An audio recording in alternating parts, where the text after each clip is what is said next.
လူတိုင်းဟာကံကောင်းခြင်းနဲ့ကံဆိုးခြင်းဆိုတဲ့ထဲမှာကံကောင်းခြင်းကိုပဲလူတိုင်းကလိုချင်ကြတယ်ပေါ့နော်လူတိုင်းကံကောင်းခြင်းနဲ့ကြံစီပြုလုပ်တဲ့ကိစ္စရဲ့အောင်မြင်ခြင်းနဲ့ရောင်းဝယ်တွေကောင်းခြင်းနဲ့ဝင်ငွေကောင်းတာတွေဖြစ်ခြင်းနဲ့တော့စိတ်နှောက်ယှက်ဖြစ်စရာတွေမဖြစ်ခြင်းမူလူမှုရေးကောင်းခြင်းကျန်းမာရေးကောင်းခြင်းမိသားစုရေးကောင်းခြင်းပေါ့နော်စတဲ့ကံကောင်းခြင်းမှာဖြစ်ပေါ်တတ်တဲ့ကောင်းကျိုးတွေပေါ့ဒါတွေနဲ့ပဲအမြဲတမ်းဖြစ်နိုင်မယ်ဆိုရင်ကြုံတွေ့ခြင်းနဲ့ခုနကံဆိုးခြင်းမှာဖြစ်ပေါ်တတ်တဲ့အတိုက်ခံပေါ်ခြင်းစိတ်တော့ကရောက်ဝခြင်းငွေကြေးဥစ္စာဆုံးရှုံးခြင်းအိမ်တော်ရေးပျက်စီးခြင်းလူမှုရေးမကောင်းခြင်းဒါတွေပေါ့ကျန်းမာရေးညံ့ဖျင်းခြင်းဒါတွေကိုတော့ဘယ်သူမှမကြုံကျင်ဘူးပေါ့နော်သို့တော်လည်းမြတ်စွာဘုရားဟောထားတဲ့ဒုက္ခသစ္စာဆိုတဲ့အတိုင်းပဲတန္တရာ30ပုံထဲမှာလဲနေတည်ရတော့ဒီလိုမျိုးပဲဒုက္ခသစ္စာပဲเนาะလူရဲလို့ဖြစ်လာပြီဆိုမှတော့ဒီစီးပွားရေးလူမှုရေးကျန်းမာရေးเนาะဒုက္ခတွေကကံစတာအနေအမြင့်အတက်ကြပေါ်မှာမူတည်ပြီးတော့ယိုစည်းချုံနေကောင်းတဲ့ချင်းကြောင့်ကောင်းကျိုးတွေနဲ့ကြုံမယ်ယိုစည်းချုံနေအနေပိုင်းကိုရောက်ရင်ကြတော့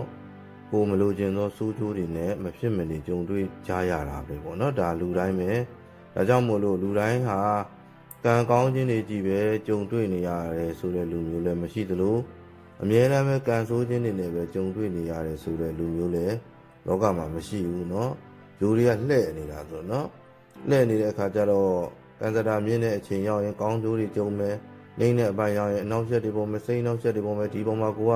သတိမထားမိဘူးမစင်ကျင်ဘူးမရှောင်ကျင်ဘူးဆိုရင်မထိန်ချုံနိုင်ဘူးမထိန်သိမ်းနိုင်ဘူးဆိုရင်စိုးကျိုးတွေကြီးကြီးမားမားတွေကြုံမယ်ပေါ့နော်ဒါမျိုးတွေဖြစ်တတ်တယ်အဲ့တော့ကျတော့ကံစတာကောင်းတဲ့အချိန်ရောက်ရင်ဘယ်လိုကောင်းကျိုးတွေကြုံတတ်တယ်လဲဆိုရင်ကြတော့မိမိဒီဂျိုစည်းဂျုံနဲ့ကောင်းနေသလားဂျိုစည်းဂျုံနဲ့အနေမှန်းကိုရောက်နေသလားဆိုတာကိုမိမိကိုယ်ကိုမိမိသတိထားကြည့်ရင်သိနိုင်တယ်နော်ဂျိုစည်းဂျုံနဲ့ကောင်းနေတဲ့အချိန်ဆိုရင်စီးပွားဥစ္စာလက်လာပါလေးတွေကလည်းပွင့်လန်းတယ်လုံတိုင်းအောင်မြင်တယ်ကြံစီသမျှဖြစ်မြောက်တယ်နော်အယောင်းဝယ်သမားတွေဆိုလည်းအယောင်းဝယ်လေးတွေကောင်းနေတယ်စိတ်ကကြည်လန်းနေတယ်ပေါ့နော်စိတ်ပါကအကြည်တက်ကလေးဖြစ်နေတယ်နော်အမြဲတမ်းအလကားနေရင်ကိုသူကအလိုလေးဘယ်လိုပြောကြည်နူးနေတယ်ကြည်နက်နေတယ်ပြုံးမိနေတယ်ပေါ့နော်ပြုံးရွှင်ရွှင်လေးနဲ့ဖြစ်နေတယ်စိတ်ကကြည်လန်းနေတယ်ဒါမျိုးလေးတွေပေါ့နော်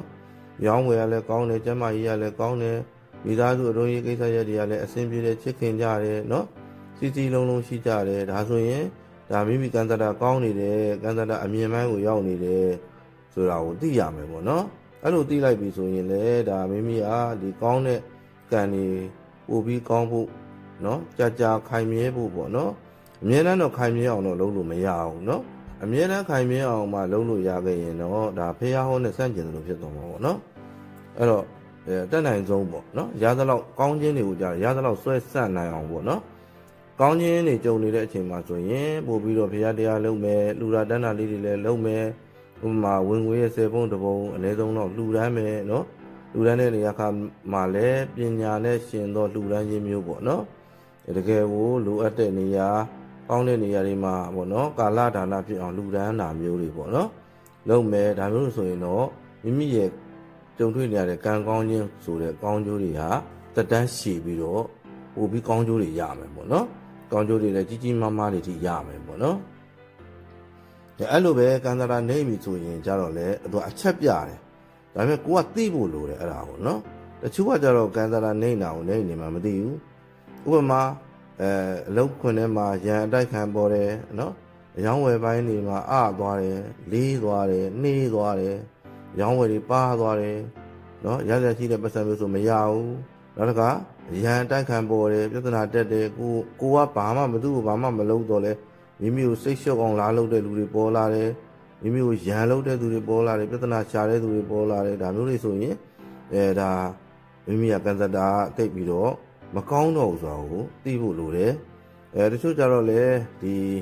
ရောင်းဝယ်မလုပ်ဘူးအိမ်မှာပဲနေတဲ့လူတွေဆိုရင်လည်းအိမ်မှာတစ်ခုပြီးတစ်ခုပြက်လာတယ်နော်အဲကွန်ကရေတွေကြလာလို့နော်ရေတွေကြပြီးတော့ပြင်ရမယ်ဆိုပြီးပြောနေကြရှိသေးတယ်အဝတ်လျှော်ဆက်ကမလဲတော့တာမျိုးလို့နော်ရေကလေးတာမီးမလာတော့တာမျိုးလို့ဒါမျိုးတွေပေါ့နော်ဒီကြားထဲရေမော်တာပြက်တာမျိုးလို့ဒါမျိုးတွေပေါ့ဥပမာပြောပြတာပေါ့နော်မိမိကိုစိတ်ကတိကအောက်ဖြစ်စေရာကိစ္စရက်တွေက တစ်ခုပြီးတစ်ခုပေါ်ပေါက်လာတတ်တယ်အဲ့ဒါဆိုရင်မိမိဒီလူစည်းကျွန်းနဲ့အနေပိုင်းကိုရောက်နေပြီဆိုတာကိုသိဖို့လိုတယ်အဲ့လိုမျိုးအချက်ပြနေတာတွေကြုံနေရတာစိတ်ကခိုင်းစေတဲ့နောက်ကိုရှောက်လို့မယ်ဆိုရင်ကြီးမားသောပြဿနာတွေဖြည့်ရှင်းရခက်ခဲသောပြဿနာတွေနော်ကုသရခက်ခဲသောယောဂဝေဒနာတွေရရှိတာမျိုးနောက်ဆုံးပဲဆိုးဆုံးကတော့သေဆုံးသည့်အထိကြုံရတာမျိုးတွေလည်းဖြစ်တတ်တယ်နော်အဲ့တော့မိမိကကံတတာနှိမ့်တဲ့ဘက်ကိုရောက်နေပြီလို့ကိုကသတိထားပြီးကြည့်လိုက်မိတာနဲ့ဇာတာစစ်မယ်ရရချီမယ်ဒါမျိုးလုံးနိုင်ရင်လည်းလုံးဒါပေမဲ့အကြောင်းကြောင့်မလုံးဖြစ်သေးဘူးဆိုရင်လည်းအနိဋ္ဌရရတွေကိုကိုနိုင်သလောက်လုပ်ပေါ့နော်ဘုရားတရားလည်းများများလုပ်ပေါ့ဒါမျိုးနဲ့ကြော်လွှားရမှာဖြစ်တယ်နော်အဲ့တော့ကံကောင်းခြင်းကိုတော့ခုနပြောခဲ့သလိုပဲကိုကရေရှည်ကင်ဆွဲထားခြင်းနဲ့ကံကောင်းခြင်းဆိုတဲ့ထိုင်ကုန်ကြီးပေါ်မှာပဲအမြဲတမ်းထိုင်ခြင်းနေလို့တော့မရဘူးကံစတာတွေကအတက်ကြတွေကအပြောင်းလဲတွေကလူတိုင်းမှာကြုံတွေ့ရမှာဖြစ်တယ်ရှိနေမှာလည်းဖြစ်တယ်ပေါ့နော်အဲ့ဒီမှာတခုပြောချင်တာကကံစတာတက်တဲ့အချိန်မှာနော်တွေးတဲ့အတွေးခေါ်တွေကလည်းမှန်ကန်တာတွေကိုတွေးတယ်ကောင်းပုံတာတွေကိုတွေးတယ်နော်ကိုကတွေးတာလို့ထင်ပေမဲ့ပတ်ဝန်းကျင်ကိုမမြင်နိုင်သောအရာတွေကမိမိကိုလှုံ့ဆော်တာလည်းပါတယ်ပေါ့နော်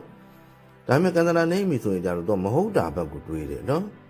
လူမှုရေးဖောက်ပြန်ဖို့အတွက်အကြောင်းတရားတွေပေါ်ပေါက်လာတာမျိုးနော်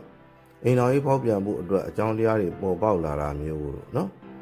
မဟုတ်တာတစ်ခုခုလုပ်ဖို့ပေါ့နော်ဒါလေးဆိုလဲအတောက်အစားမူရေးစေးမိမကိစ္စဒါမျိုးပေါ့နော်ဒါတွေကဥပမာပြောပြတာပေါ့နော်အဲ့ဒါနဲ့မတူတော့တခြားအကြောင်းအရာတွေလည်းအများကြီးရှိတယ်ပေါ့လေနော်အနည်းထုတ်ပြောရရင်တော့ဘာလို့ဆိုရင်ကသရာအနေပိုင်းကိုရောက်လာရင်ခုနပြောတဲ့အချက်ပြလာတာစိတ်ချုပ်ကြလေးတွေပေါ်လာတာမနေ့ကအိယာနိုးတာနဲ့စိတ်ကမကြည်မသားနဲ့နိုးထားရတယ်နော်စိတ်ကြည်ကြည်လင်လင်မရှိကသရာတစ်ကောင်းနေတော့အိယာနိုးတာနဲ့စိတ်ကကြည်ကြည်လင်လင်နဲ့နိုးထားရတယ်ကသရာညံ့နေပြီဆိုစိတ်ကမကြည်မလင်ပူပန်တော့ကစိုးရင်ကြောင်းကြနဲ့နိုးထားရတယ်နိုးထားပြီးရင်ဒါဟုတ်ကကသရာနေမှလည်းမသိဘူးကြရလည်းမချေဘူးနော်တရားနဲ့လည်းအလံဝေးနေအောင်မယ်ဆိုရင်စိုးကျိုးတွေကဇက်တိုက်လာတော့မှာဒါပေါ်မှာမိမိကအနေထိုင်မစင်ခြင်းဘူးမထိတ်ထုံနိုင်ရင်တိတက်ကြီးမားတာတွေပို့ပြီးကြုံလာနိုင်တယ်ပေါ့နော်အဲ့တော့ကန္တရာနေတဲ့အချိန်မှာသူကကောင်းတာနဲ့မကောင်းတာဆိုမကောင်းတာကိုပို့ပြီးတော့အာတာတတ်တယ်ပို့ပြီးလှုပ်ချင်တယ်အကြောင်းတရားတွေကလည်းအဲ့ဒီဘက်ကိုဆွဲခေါ်နေတယ်အဲ့ဒါကလိုက်သွားမယ်လိုက်လုံးမယ်ဆိုရင်တော့ကြီးကြီးမားမားစိုးကျိုးတွေကြုံမယ်ပျက်စီးမှုတွေကြုံမယ်ဆုံးရှုံးမှုတွေကြုံမယ်နစ်နာမှုတွေကြုံမယ်ပေါ့နော်ကန္တရာကောင်းတဲ့ထဲမှာတချို့တွေဆိုပြောတယ်ပေါ့နော်ဖုန်းကိုကြည့်လိုက်ရင်3နာရီ33မိနစ်တော့เนาะ1နာရီ17မိနစ်တော့ပေါ့เนาะ1 3လုံးလေးပေါ်နေတယ်3 3လုံးပေါ်တယ်ပေါ့เนาะ12နာရီ12မိနစ်ဒါမျိုးလဲရတယ်ပေါ့เนาะ1နှစ်1နှစ်ပေါ့เนาะအဲ့လိုမျိုးလေးတွေကဏ္ဍတူလေးတွေကိုကတက်တက်ကြီးထိုင်ကြည့်နေတာမျိုးတော့မဟုတ်ဘူးပေါ့เนาะထိုင်ကြည့်နေတာမျိုးဆိုတော့မရဘူးကိုကဖုန်းကိုကောက်လိုက်တယ်ဟာဘယ်နာရီထိုးပြီလဲဆိုကြည့်လိုက်တယ်3နာရီ33မိနစ်17နာရီ17မိနစ်နော်1 4လုံးပေါ်အဲ့လိုမျိုးလေးကြောင့်ဆိုကင်ဆာကောင်းတယ်လို့အနောက်တိုင်းပြည်တွေမှာသတ်မှတ်တယ်ပေါ့နော်နမိတ်ကောင်းတယ်ပေါ့နော်အဲ့ဒါဆိုရင်ကင်ဆာတက်တယ်လို့ပြောလို့ရတယ်နော်ဒါလည်းကျွန်တော်သူသေသနာပြည်တော့တကယ်မှန်းလာကိုတွေ့ရတယ်နော်အဲ့တော့ကင်ဆာနေပြီဆိုရင်ကြတော့လေခုနပြောတဲ့စိတ်ထုတ်စရာလေးတွေစိတ်ညစ်စရာလေးကိုကဘလောက်ကောင်းအောင်နေကိုကိုလာပြဿနာရှာတာဒါမျိုးတွေလည်းလူတိုင်းကြုံခဲ့ဘူးပါလေနော်အဲ့တော့ကြတော့အဓိကပြောချင်တာကတော့လူတိုင်းဒီကံကောင်းခြင်းတွေနဲ့ဒီပဲအမြဲတမ်းကြုံနေရမှာမဟုတ်သလိုကံဆိုးခြင်းတွေနဲ့ပဲအမြဲတမ်းကြုံနေရမှာလည်းမဟုတ်ဘူးအဲ့တော့ကံကိုမိမိကဘာလဲထိန်းချုပ်ရမိမိရဲ့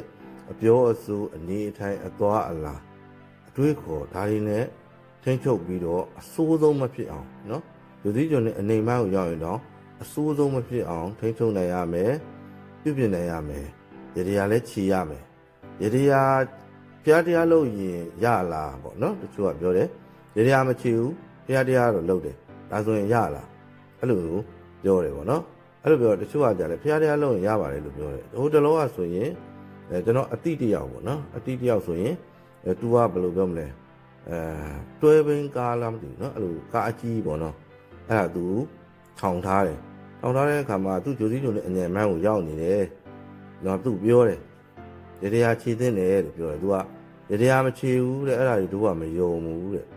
နော်ဖျားတရားပဲလုပ်တယ်တဲ့ဖျားတရားလုပ်တယ်ဆိုဘာတွေလုပ်တုံးဆို ဂုံတော်ပတိစိတ်တာတို့ဘာလို့စိတ်တာပေါ့တဲ့အညအိတ်ခံနေတိုင်းစိတ်တာဆိုတော့နေတိုင်းတော့မဟုတ်ဘူးတဲ့အဲ့ဒါပြောတာပေါ့နော်ဘာလို့လဲဆိုတော့လူတိုင်းဒီဟိုဘယ်လိုပြောမလဲ24နာရီတရက်မှာနိုင်ဝက်လောက်လေးပတိစိတ်တာကိုငါဖရာတရားပဲလုပ်တယ်လို့ပြောကြတာပေါ့နော်ဒါတော့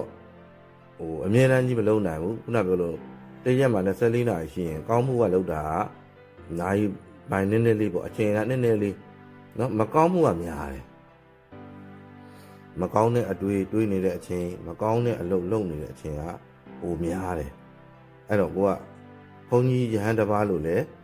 ဟိုသီလတွေအဲ့လိုစောင့်ထိန်ဖို့ကလည်းမဖြစ်နိုင်ဘူးဘာလို့ဆိုမိသားစုနဲ့စာဝတ်နေရေးနဲ့လောကကန်ရတာတွေရှိဒါလို့ဆိုမဖြစ်နိုင်တရားချီဖို့မိတ်ဆွေရင်းဖြစ်တဲ့အတွက်ကြောင့်ပြောတော့လေသူကမယုံမှုမချေဘူးလို့ပြောတယ်အဲ့မှာသူကျမ်းမာရေးထိတယ်ခြေထောက်တွေရောင်တယ်နော်နောက်တစ်ခါသူတွဲပင်းကားထောင်ထားတဲ့ကားအဖမ်းခံရတယ်နော်အဲ့ဒါပြန်ပြီးပြေးဖို့ကအများကြီးပတ်စံတောင်းတယ်အဲ့ဒါကြီးငွေပမာဏတွေတော့မပြောတော့ဘူးပေါ့နော်အဲ့လိုညာဆုံးရှုံးမှုတွေစလိုက်ကြုံတယ်အဲ့တော့တချို့ကအဲ့ခုဖြစ်စဉ်လိုပဲပေါ့နော်ဘာရေတရားဘေးတွေမယုံဘူးရေတရားမချေဘူးဟိုဖះတရားတော့လုပ်တယ်ဒါဆိုရင်ကြော်လာနိုင်မှာပဲလို့ပြောတာပေါ့နော်အဲ့လိုပဲကျွန်တော်လည်းအရင်တော့အဲ့လိုပဲယုံကြည်တယ်နော်ယုံကြည်တဲ့အတွက်ကြောင့်ဟိုဖះတရားလုပ်ရင်ရပါတယ်လို့ပဲထင်တယ်ဒါပေမဲ့ဖះတရားလုပ်တဲ့အခါမှာမိမိဒီခုနပြောခဲ့သလိုပဲကောင်းမှုလုပ်ခြင်းနဲ့မကောင်းသောအတွေ့မကောင်းသောအပြောမကောင်းသောအလုပ်လုပ်တဲ့အချိန်နဲ့ရှင်လိုက်ရင်ပမာဏအရန်กว่าခြားလွန်းတယ်ပေါ့နော်ကောင်းမှုလုပ်တာတိတိလေးမကောင်းမှုလုပ်တဲ့အချိန်အများကြီးအဲ့လိုဖြစ်နေတော့ဒီဟာဒီခုနပြောတဲ့ဂျိုစည်းညွန့်တဲ့အဆိုးကိုကြော်လွှားနိုင်လောက်အောင်သူ့မှာအားမရှိတော့ရေတရားဆိုတာကိုကူပါတယ်ပေါ့နော်အဲ့တော့ခုနပြောသလိုဘုရားတရားလုပ်ရင်မရဘူးလားရေတရားမချေခြင်းဘူးဒီနေ့လည်းမမေးခြင်းဘူးဆိုအဲ့လိုလူတွေလည်းအများကြီးတွေ့ဘူးလေပေါ့နော်အဲ့တော့အဲ့ဒါကိုကျွန်တော်လည်းဟိုဘုရားတရားလုပ်ရင်ရတယ်လို့ပဲဟိုယုံကြည်ခဲ့တဲ့သူတယောက်တည်းမှာကျွန်တော်လည်းပါတယ်အဲ့တော့ခုကျတော့ကျွန်တော်သူတည်တနာတွေပြုကြည့်တော့ကိုယ်တိုင်လည်းသူတည်တနာပြုကြည့်တယ်ကိုလေးစားတဲ့ဆရာသမားတွေနဲ့တွေ့ရင်လည်းမေးကြည့်တဲ့အခါကျတော့ကျွန်တော်လေးစားတဲ့ဒီသင်ဆရာတော့မဟုတ်တော့လေမြင်ဆရာကြားဆရာတွေမှာပါတယ်တယောက်ကပြောတယ်မရဘူးတဲ့ဒုတိယနေညံ့တာရေရချီမှပဲရမယ်ဘုရားတရားလုပ်လို့မရဘူးလေသူအဲ့လိုပြောဟာဘယ်လိုပြောလိုက်တာလဲပေါ့ဒါကဘာလို့ဘုရားတရားလုပ်တာကိုဟိုဘယ်လိုပြောမလဲမယုံကြည်တဲ့သဘောပြောတာလားပေါ့နော်ကိုတောင်မှအဲ့လိုမျိုးထင်လိုက်တယ်ပေါ့သူကရေရာသူပြောတာကတော့ဥပမာခွေးကိုအစာကျွေးတာကောင်းတယ်ကုသိုလ်ရတယ်နော်ငှက်ကလေးတွေကိုအစာကျွေးတာကုသိုလ်ရတယ်စင်ရနွမ်းပါတဲ့သူကိုဟိုအစားတောက်ပဲဖြစ်ဖြစ်အဝတ်အထည်ပဲဖြစ်ဖြစ်လူဒန်းတာငွေကြီးနဲ့ပဲဖြစ်ဖြစ်လူဒန်းတာဒါလည်းကောင်းတယ်ကုသိုလ်ရတယ်သို့တော်ရေရာမဖြစ်ဘူးရေရာဖြစ်ခြင်းဘယ်နေ့ဘယ်ရက်ဘယ်အချိန်မှာဘာပစ္စည်းလူဘသူ့ကိုလူဒါမျိုးအတိအကျသွားရတာပေါ့နော်အဲ့ဒါမှရေရာစွမ်းတာခုနပြောတဲ့ဒုစည်းညွန့်တွေကပယ်ပြတ်တာတဲ့သူကအဲ့လိုပြောတယ်တာမန်ဒီတိုင်းလုပ်ရင်သူကကုသိုလ်တော့ရမယ်ဒါနကုသိုလ်တော့ရမယ်ရေရာမဖြစ်ဘူးတဲ့သူကအဲ့လိုမျိုးပြောတာပေါ့နော်အဲ့လိုပြောတော့ကျွန်တော်ကအဲ့လိုပြောတော့လေသူပြောတာကတော့ဟိုတရားရဂိန်လုံးတော့လက်မခံနိုင်ဘူးသူဆိုကောင်းတဲ့ထဲမှာတော့ပါတယ်အကြောင်းကျိုးလေးတော့ရှိရပေါ့လေနော်အဲ့လိုပဲကျွန်တော်မှတ်ထားဘူးတယ်လက်တွေ့သူသေသနာပြုကြည့်တဲ့အခါကျတော့မှကျွန်တော်တော့ဒီတော့ပေါ့နော်ဘေးတယ်မေးတဲ့အခါကျတော့သူ့ကိုတွက်ပေးတယ်ပေါ့နော်တွက်ပေးတဲ့အခါကျတော့တနည်းကလေးမခကြုံမိနေတယ်ဒီနေ့ထဲမှာသူကတော့အလုံးမလုံးတော့နော်ပင်စင်ယူထားတဲ့လူဖြစ်တဲ့အိမ်မှာပဲနေတယ်အဲ့တော့ဥကောင်းတွေပါဒီမှာခိုင်းပြီးတတ်တယ်အနီရောင်အိတ်တွေအနီရောင်လွယ်အိတ်အဟောင်းအစုပ်တွေချင်းစွန့်ထုတ်ပါနောက်တစ်ခါပြုလုပ်ရမယ့်ရေတရားတွေပေါ့နော်အဲ့ဒါကိုကျွန်တော်ပြောတယ်သူကအဲ့မှာမေးတယ်ရေတရားမလုပ်ဖြစ်သေးဘူးမယုံတာတော့မဟုတ်ဘူးသူကဟိုမအားတာလည်းဖြစ်မလုပ်ဖြစ်သေးအဲ့တော့တနည်းအနေနဲ့အိုးအိမ်တော်ကြီးအုပ်စုပြဿနာတွေတက်တဲ့ဥကောင်းမှခိုင်းမိတတ်တယ်ပေါ့နော်ဒီတနည်းအနေနဲ့ပတ်သက်တဲ့ပြည်ရည်တွေကိုပေါ့နော်သူ့အသက်အရွယ်နဲ့ကိုက်ညီတော့ဖြစ်နိုင်တော့အဟောတွေကိုကျွန်တော်ကဟောပြီးတော့သတိပေးခဲ့တယ်အဲ့ဒါတွေမဖြစ်ဖို့အတွက်ဘာရေရာခြေပါဆိုတော့လည်းပြောလိုက်တယ်ပေါ့နော်ဆိုတော့သူကမလုပ်ဖြစ်သေးဘူးတရက်ကြာသူလာတယ်သူဘုရားတရားလုပ်တယ်သူကဘုရားတရားလုပ်တယ်တရားလဲထိုင်တယ်ဘုရားအစာလဲရွတ်တယ်နော်တရက်ကြာတော့သူသမီးလေးနဲ့ဈေးသွားဝယ်တာပေါ့နော်ဈေးသွားဝယ်ရင်းနဲ့ဆိုင်ကယ်ကိုဇက်တော့ခတ်ထားပြီးတော့မိပြီးတော့ သူသမီးတွေကဆိုင်ကယ်ဇက်တော်ကိုမဖွင့်မဲနဲ့ပေါ့နော်ဆက်နှိုးပြီးမှလည်း तू ကနောက်ကတက်ထိုင်တာတော့ဇက်တော်ကြီးနဲ့ဆိုတော့ဆိုင်ကယ်ကဟိုဘယ်လိုပြောမလဲမောင်းလဲထွက်လဲကိုဟိုလှည့်ချလိုက်သူဖြစ်သွားတာပေါ့နော်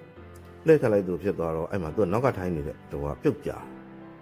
ပြီးတော့ဒီလမ်းမီပလက်ဖောင်းအုပ်ကုန်နဲ့ခေါင်းထဲရိုင်းမိသွားရိုင်းမိတော့ तू တော်တော်လန့်သွားတဲ့ရအပြင်လည်းကြီးနေပြီဆိုတော့ပေါ့နော်တခုကျိုးပဲသွားရင်ခေါင်းထဲမှာခိုင်းမိသွားတာလို့ခေါင်းထဲမှာသွေးခဲသွားတာဒါမျိုးတွေဖြစ်မှာအရင်ကြောက်သွားသူအရင်ကြောက်ပြီးကျွန်တော်ဒီပြေးလာအားတဲ့ဟုတ်တယ်ရေချီမရတော့မယ်မရှိဘူးလို့လို့ပြောတာပေါ့နော်အဲ့တော့မှကျွန်တော်ဒီခုနကျွန်တော်ဆရာတင်ဆရာမဟုတ်တော့လေအမြင့်ဆရာကြားဆရာရဲ့ပြောတဲ့စကားမှန်တယ်လို့ကျွန်တော်ယူဆလိုက်တယ်ဆုံးဖြတ်လိုက်တယ်ခံယူလိုက်တယ်ဒါကြောင့်မို့လို့လူစည်းကျွန်းနဲ့အနေပိုင်းကိုရောက်လာရင်တရားလေးလုပ်ပါရေတရားလည်းခြေရမယ်ဆိုတာကိုကျွန်တော်အနေနဲ့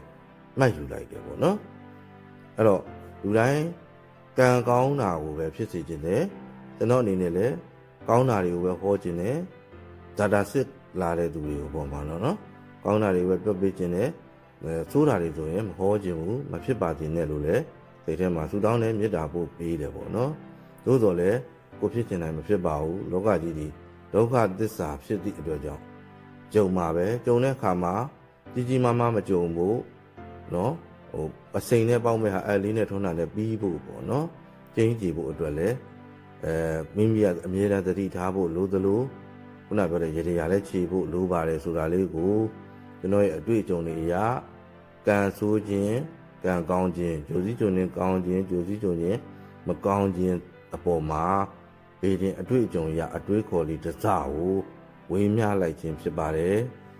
နားထောင်ပေးကြတဲ့ခုနှစ်သားသမီးပေါင်းလည်းဘေးရန်ခတ်တင်ကြကြပါစေအနေနဲ့ကင်းဘေးရှင်းကြပါစေကောင်းကျိုးလူရဆန္ဒတွေပြေဝကြပါစေကျွန်တော်မင်းပြည့်တင်ပါ